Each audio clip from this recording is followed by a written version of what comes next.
নমস্কার বন্ধুরা। তো ইরান কি আবারও ভারতের পিঠে ছুরি মারার চেষ্টা করছে? প্রশ্নটা উঠছে কারণ হঠাৎ করে গতকাল ইরানের নৌবাহিনীর তরফ থেকে ব্যাক টু ব্যাক দুটো ভারতীয় জাহাজের ওপর আক্রমণ চালিয়ে দিয়েছে। আর এটা প্রথম এমন ঘটনা যেখানে ইরান কোনো ভারতীয় জাহাজকে টার্গেট করেছে, যাকে নিয়ে ভারত কিন্তু মারাত্মক ক্ষেপে রয়েছে। যদিও এই ঘটনা ঠিক কিছু ঘন্টা আগে ইরানের বিদেশমন্ত্রী নিজে টুইট করে গোটা বিশ্বকে কনফার্মও করেছিল যে হ্যাঁ, আমরা আমেরিকার সাথে সিজফায়ারের পর স্ট্রেট অফ হরমুজকে খুলে দিয়েছি।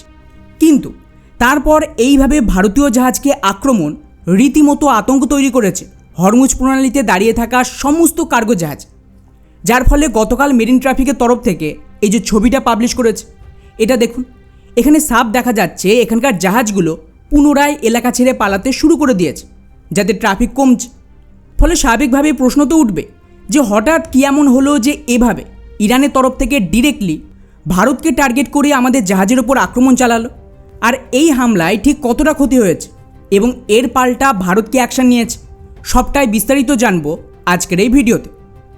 তো বন্ধুরা, এটা গত পরশু ট্রাম্পের টুইট, যেখানে ট্রাম্প দাবি করে যে আমরা স্ট্রেট অফ হরমুজকে সম্পূর্ণ খুলে দিয়েছি কমার্শিয়াল জাহাজের জন্য এবং সমস্ত জাহাজ এখানে নির্ভয়ে যাতায়াত করতে পারে। শুধুমাত্র আমেরিকার নৌবাহিনীর যে ব্লকেটটা আছে তা থাকবে কেবলমাত্র ইরানের জন্য। ইন্টারেস্টিংলি, ট্রাম্পের এই টুইটের দাবিকে সাপোর্ট দিয়ে ইরানের বিদেশমন্ত্রী সৈয়দ আব্বাসও টুইট করে যে হ্যাঁ, স্ট্রেট অফ হরমুজ সম্পূর্ণ খুলে দেওয়া হয়েছে। এখন স্বাভাবিকভাবেই ইরান আর আমেরিকা দুজনে অফিসিয়ালি কনফার্ম করার পরে সমস্ত দেশের জাহাজ পুনরায় হরমুজ প্রণালী পার করার জন্য এগিয়ে আসে, যেখানে ভারতের 3টে জাহাজ সবার আগে ছিল এবং ওরা ইরানের দেওয়া পারমিশন অনুযায়ী যে ওই এলাকায় পৌঁছয়, ইমিডিয়েটলি বেশ কয়েকটা ইরানের নৌবাহিনীর বোট ওদিকে এগিয়ে এসে ভারতীয় জাহাজকে লক্ষ্য করে এলোপাথারি গুলি চালাতে শুরু করে দেয়।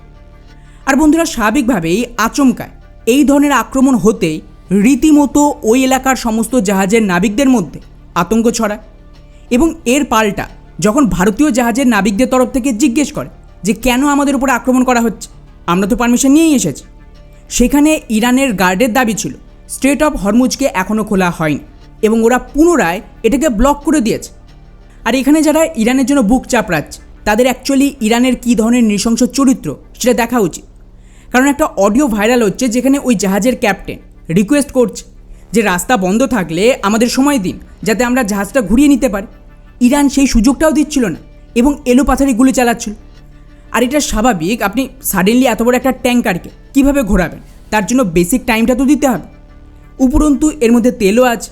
সেক্ষেত্রে যদি বাই এনি চান্স ইরানের এই হামলার জন্য এতে আগুন ধরে যেত তাহলে তো ভয়ঙ্কর বিপদ হবে। কিন্তু এইটাকে নিয়ে আপনারা আমাদের দেশে প্রদর্শন দেখবেন? কোনো দিন না। এর জন্য কেউ টাকা তুলবে যদি ক্যাপ্টেনদের কিছু হয়? তাও হবে না। কিন্তু তাও আমাদের দেশের কিছু লোকে ভারতীয়দের তুলনায় ইরানের জন্য দরদ উতলে ওঠে। অর্থাৎ এই কনফ্লিক্টে ভারতের ভেতর থাকা অনেকেরই মুখোশ কিন্তু খুলে গেল। যাই হোক, মুদ্রা কথা হলো এরপর সমস্ত জাহাজ এখান থেকে সরে আসে। এখন প্রশ্ন হলো এই হামলায় ভারতীয় জাহাজে কতটা ক্ষতি হয়েছে এবং ভারত পাল্টা কি অ্যাকশন নিয়েছে।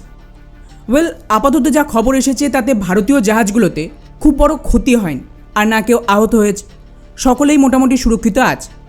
তবে এর পাল্টা ভারত সরকার তড়িঘড়ি ইরানের অ্যাম্বাসেডারকে ডেকে পাঠিয়ে আচ্ছা মতন তুলোধনা করেছে, যেখানে খবর আসছে ভারত সাফ জানিয়ে দিয়েছে এই ধরনের আক্রমণ ভারতীয় জাহাজের ওপর ভারত ঠিকভাবে নেবে না এবং ওদের নির্দেশ দেওয়া হয়েছে আগের মতনই যেন ভারতীয় জাহাজকে প্রপার সুরক্ষা দেওয়া হয় ইরানের তরফ থেকে। আর বন্ধুরা, টু বি অনেস্ট, এই ঘটনার পর এটা কনফার্ম যে আমরা ইরানের ওপর ভরসা করতে পারবো না। কারণ ইরানকে মিলিয়ন্স অফ ডলারের সাহায্য পাঠাচ্ছে ভারত, ওদের যুদ্ধ জাহাজ সৈনিকদের বাঁচালো ভারত, তার পাল্টা ওরা কি প্রতিদান দিল তা গোটা বিশ্ব এখন দেখছে। যাই হোক, এবারে আসে আসল কথা, যে ইরান আচমকায় এইভাবে পাল্টা আক্রমণ চালানোর কারণ কি? ওয়েল, এর পেছনের মূল কারণ ট্রাম্পের মিথ্যাচার। কেননা গত পরশু ইরান আর আমেরিকা দুই দেশ হরমুজ প্রণালী খোলার কথা বলেছিল এবং এই ধরনের খবরও এসেছিল যে ইরান নাকি এখানে জলের নিচে থাকা সমস্ত মাইনকেও সরিয়ে দিচ্ছে। তাই এই সমস্ত জাহাজ ইনক্লুডিং ভারতীয় জাহাজ হরমুজ পার করার চেষ্টা করে। কিন্তু গতকালই ভারতীয় জাহাজে আক্রমণের পর ইরানের পার্লামেন্টের স্পিকার মোহাম্মদ কলিবাফের দাবি ইরান ততক্ষণ এই স্ট্রেট অফ হরমুজকে খুলবে না যতক্ষণ না আমেরিকার নৌবাহিনীর এই অবরোধ এখান থেকে সরানো হচ্ছে। অর্থাৎ সহজ ভাষায় ইরান পুনরায় এই স্ট্রেট অফ হরমুজকে বন্ধ করে দিয়েছে। আর এখানেই কনফিউশন তৈরি হয়। ট্রাম্প দাবি করেছিল যে ইরানের সাথে সমঝোতা প্রায় হয়ে গেছে এবং কোনো রকম বড় মতপার্থক্য নেই, কিন্তু ওরা মার্কিন নৌবাহিনী যে ব্লকেড আছে এই এলাকায় ইরানের বিরুদ্ধে তা কিন্তু সরাবে না। এখন পাল্টা ইরান বলছে যে এটা না সরালে আমরাও স্ট্রেট অফ হরমুজকে খুলব না। তাহলে প্রশ্ন উঠছে, ট্রাম্প তো শুরুতেই বলেছিল এই ব্লকেড সরবেন, সেক্ষেত্রে ইরানের বিদেশমন্ত্রী টুইট করে এটা বলার কি দরকার ছিল যে রাস্তা খুলে গেছে? এর একটাই মানে যে ট্রাম্প মিথ্যে বলেছিল যে ইরানের সাথে প্রায় সমঝোতা হয়ে এসেছে এবং ইরানের গভর্নমেন্ট প্রপারলি এই সমঝোতায় কি বলা হয়েছিল সেটা দেখেইনি।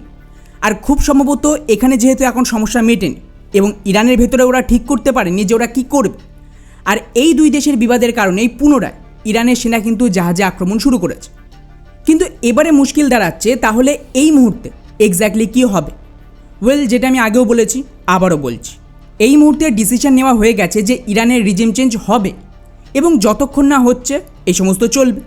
ট্রাম্পের কথায় কিচ্ছু হবে না এবং ডিপ স্টেট আর ইসরায়েলি ডিসাইড করছে ইরানের সাথে কী হবে। ট্রাম্প বেসিক্যালি মিথ্যে বলে নিজেকে মহান দেখানোর চেষ্টা করছে। উদাহরণ হিসেবে ট্রাম্প কি বলেছিল, ইরান আমাদের 7 দফার শর্ত মেনে নিয়েছে, কিন্তু ইরানের স্পিকার বলছে যে ট্রাম্প 1 ঘন্টায় 7টা সমঝোতা করেনি, বরং 7টা মিথ্যে বলেছে। এবং শুরুতে খবর এসেছিল ইসলামাবাদে আগামী সোমবার আবারও দুই দেশের মধ্যে সমঝোতা হতে পারে, কিন্তু এখন ইরান বলছে যে আমরা সমঝোতা করব না। উল্টে এখন স্ট্রেট অফ হরমুজে ইরান টাকার বিনিময়ে জাহাজ ছাড়তেও রাজি হলে এখন সেটা বন্ধ করে দিয়েছে। যার পাল্টা ট্রাম্প জানিয়েছে আগামী বুধবারের মধ্যে ইরান কোনো শান্তি সমঝোতা যদি না করে পুনরায় ওদের ওপরে অ্যাটাক হবে। অর্থাৎ সব মিলিয়ে যা বলেছিলাম অক্ষরে অক্ষরে মিলছে। আমেরিকার ইসরায়েল পাকিস্তানকে ব্যবহার করে ইরানকে ফাঁসিয়ে একটু সময় নিয়ে নিল এবং যে মুহূর্তে ওরা রেডি হবে এগেইন ইরানের ওপর আক্রমণ চালু হবে। ফলে এইভাবেই যখন আমেরিকার প্রয়োজন পড়বে ওরা কনফ্লিক্ট থামাবে, আবার শুরু করবে, যতক্ষণ না ইরানের রিজিম শেষ হচ্ছে। এখন দেখা যাক যে সোমবারে কী সমঝোতা হয়।